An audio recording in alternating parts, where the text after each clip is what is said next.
Hello everyone, it's Vando here, and today we're going to be looking into the new World of Warcraft expansion announcement, Warlords of Draenor. Now in this video we're going to be having a look into the new zones and general features that are making their way into the game with this new expansion.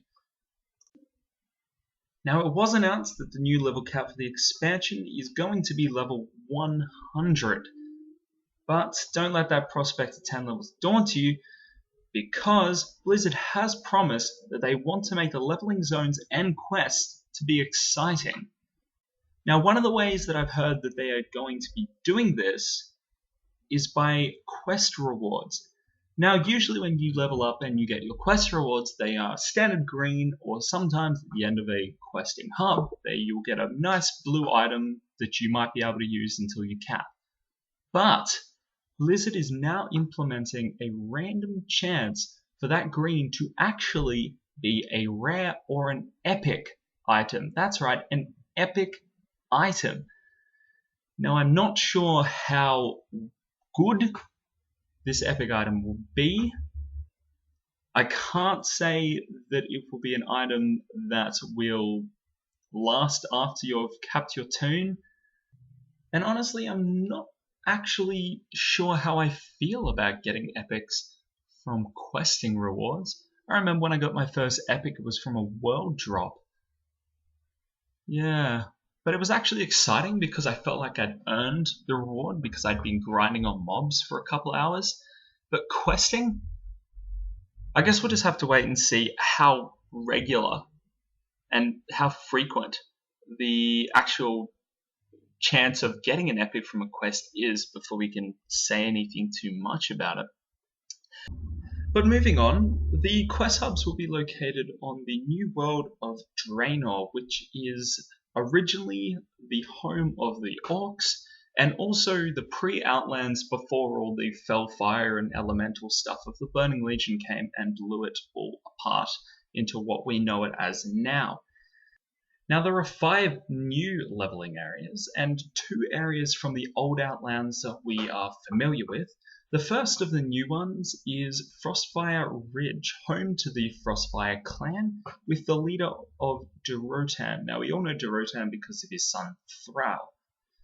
Then, on the right of that, there is Gorgrond, home to the Blackrock clan, led by Blackhand, and we will be seeing a lot of Blackhand throughout the raid tier and a bit of the content to come. Now, if we look downwards and to the right a little bit, we have Tanan Jungle, and this is home to the Bleeding Hollow clan led by Kelbrog Deadeye. Now, there's an interesting story behind the Bleeding Hollow clan, as they are notorious for tearing out one of their eyes in order to see their future and their death. And that determines how they lead their clan, how they live their life.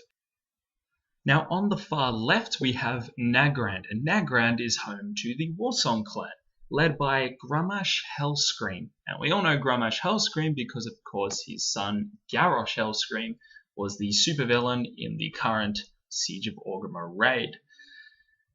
Grummash Hellscream, that is, will be the main antagonist for a lot of the next expansion, and we will probably end up fighting him in one of the later raid tiers. Now, right down the bottom, we have the Spires of Iraq, and that is a place for the Shattered Hand clan, led by Kargath Bladefist. Now, the Shattered Hand clan is a clan based off escapees from slavery of the ogres, and how they named themselves the Shattered Hand clan was that to escape, they broke their shackles by cutting off their own hand and ended up attaching blades instead of hands and fighting their way out that way. Now, above that, there is the Shadow Moon Valley. Now, we all know the Shadow Moon Valley from the Outlands expansion, and it is home to the Shadow Moon clan led by Ner'zhul. Now, everyone who has played previous expansions and knows the lore about it will know that Ner'zhul is the first Lich King, and he will hopefully play an important part in this expansion. Big hopes on that one. Now in the middle we have the zone of Talador. Talador is home to what used to be Shatrath, or rather what will be Shatrath once it is destroyed, and also Orkandun. Apparently Orkandun is being made into a dungeon or possibly a raid. They didn't really specify which. From my notes, I'm pretty sure that it was going to be a dungeon. And Shatrath is actually a whole city. It is not the broken thing that we see in Outlands today, and we will be having to stop in there from time to time for different quests and such the like. Now, the two zones that will play home to the Horde and Alliance capital cities, one, the Horde will be in Frostfire Ridge, and the Alliance will be in what we used to know as Black Temple, where Shadowmoon Valley is. And now you might be wondering, what is the point of all this? Why do we have a new world? Why are we there?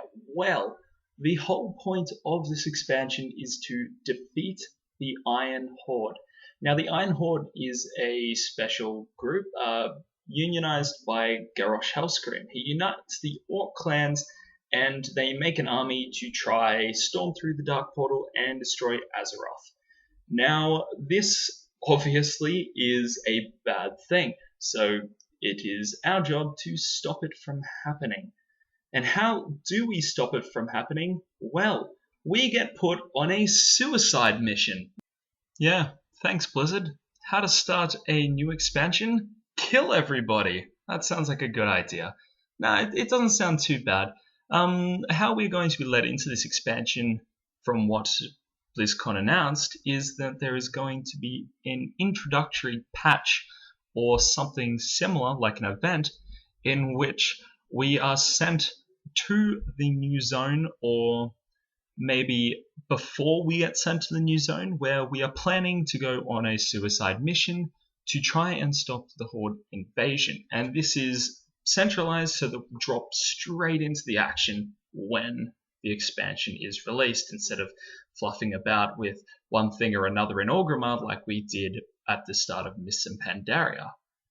Now, the entrance to the new zone will be through the Dark Portal. Whether or not it's going to stay in, I believe it's the Blasted Lands, I'm not sure, but I can honestly say that coming from a PvP realm, this could have some very bad implications if Horde and Alliance both get put in the same area from the Dark Portal. I can see a massive bottleneck kill zone when everyone zones in the Dark Portal at one time and Alliance and Horde are just battling it out. You know, that could be a lot of fun, and maybe I will stream or record that just in case. Now, another feature that is going to be implemented in this new expansion is a free, well, they label it as a boost to level 90 and play immediately. Now, this essentially is a free level 90 character as soon as you buy the game. Now, I'm not sure if this is going to be for all players, like new fresh accounts that have just bought the expansion. Yeah, you get a 90 character, now let's all quest together and have fun. Or if it's going to be for existing accounts that have decided to buy the game and now get a new level 90. I'd say, just out of fairness, that it's going to be for everyone who buys the game, free level 90, have fun with that. Now, the whole idea behind the boost to level 90 is that you can either create a new level 90 or boost an existing character to level 90 that you might already have. Now, if you're like me, you've probably got 3 or 4 level 20 characters that you just never got back to after starting the first questing area. So maybe you might want to boost that up to level 90, skip a lot of the boring leveling up process. Because I know for a lot of people, like myself, the reason why I roll a new character is generally because I've seen someone else play it at a high level, pull ridiculous DPS or healing numbers or something like that, and all I really want to do is have a level capped one of those class and try it out for myself to see if I can do exactly the same. And that's pretty much what this feature is letting us do. Now, Blizzard has also said that on top of boosting your character to level 90, they will also clean up your bags, refresh your quest logs, so you don't have to worry about abandoning 100 different quests, and it will also reorganize your action bars. Now, I think this is a fantastic idea, especially for new players. Can you imagine? Level 100? That is a daunting prospect for someone who's just started the game. Can you imagine? You're level 1, first ever toon, and you see some guy running past who's level 100. Just imagine your thoughts, how much work you have to do to get up 100 levels just to experience, the good content, the current content. I think this is a good idea just to get people involved so they don't, get to level 20 and quit the game. Which, considering that Blizzard lost, I think it was a quarter of their World of Warcraft subscribers in this last expansion, is a great idea. Because it gets new people flooding into the game. They don't have to work overly hard on their first toon in order to catch up with everyone else. They can do all the content, and then they can always go back to it later if they wish. Now, the next feature in the coming expansion comes in the form of inventory updates, by which I cannot believe this is happening. The best announcement I've seen at BlizzCon so far. Collectibles. Account-wide, heirlooms, toys, and maybe tabards. Heirlooms, as we all know, kind of were server to server. Even though they said bind an account, you couldn't mail them to other servers. With this new feature, you should be able to access your heirlooms wherever you like, except obviously, probably, factions. I'm not sure if that's going to work that way. I guess we'll see. But also toys. I am so sick of those things filling up my bags. Thank God we're getting a UI for them. And tabards, I have about 50 of them. I hope that they bring in a UI for tabards. There will also be things such as sortable bags, and also quest items will not be stored in bags. And one of my favorite features, you can craft directly from your bank. No longer do you have to go from zone to zone, go back to your bank, then realize you don't have enough mats, so go back to the zone, realize if you've left mats in your bank still. You can just craft directly from wherever you are using the mats in your bank. Brilliant. It's going to be great. I'm surprised they haven't implemented this sooner, honestly. But here are just a couple of the UI changes that are going to be coming in. As you can see here, this is the heirlooms UI. It's pretty straightforward.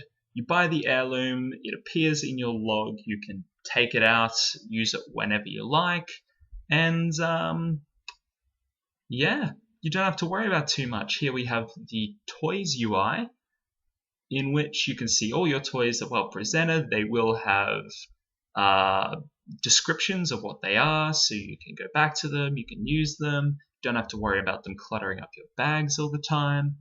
It's going to be a really great feature to have in the game. And here, the bags. You can see here at the top of the screen, they have the little list of possibilities you can use for your bag. You can sort it by things like vendor trash, legendary items, crafting mats, etc. So there's a range of possibilities you can do, and hopefully this will sort out the problem of everyone not having enough bag space and just all the time accidentally selling items they might need. Now, lastly, one of the features that is going to be added is by way of this little UI, which is pretty much what you can already see on the WoW Armory, only it's in-game, so you don't have to switch out of the frame and do your own thing. Here you can see that it just gives you a quick guide of what you should be doing at the time. This will make it incredibly casual player friendly, because a lot of casual players, when they might sub a bit late into the expansion or something like that, they're not really sure what they should do. this UI here will tell them exactly what their character is at, what you should be doing for your gear level, your level in general, and it also gives just little handy things like, say you're an engineer, down the bottom of the screen it says craft the sky golem. It's just a little hint to say this is what you should be doing with your time, go do it.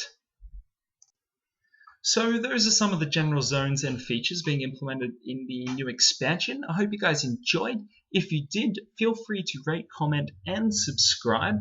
There will be videos coming out very soon, maybe in the next couple of days, to do with features such as garrisons, PvE and PvP content, and also to do with the new race skins and character models. If you have any feedback, feel free to leave me a mail, or if not, stay tuned for the next video. Thanks so much for watching, and bye-bye.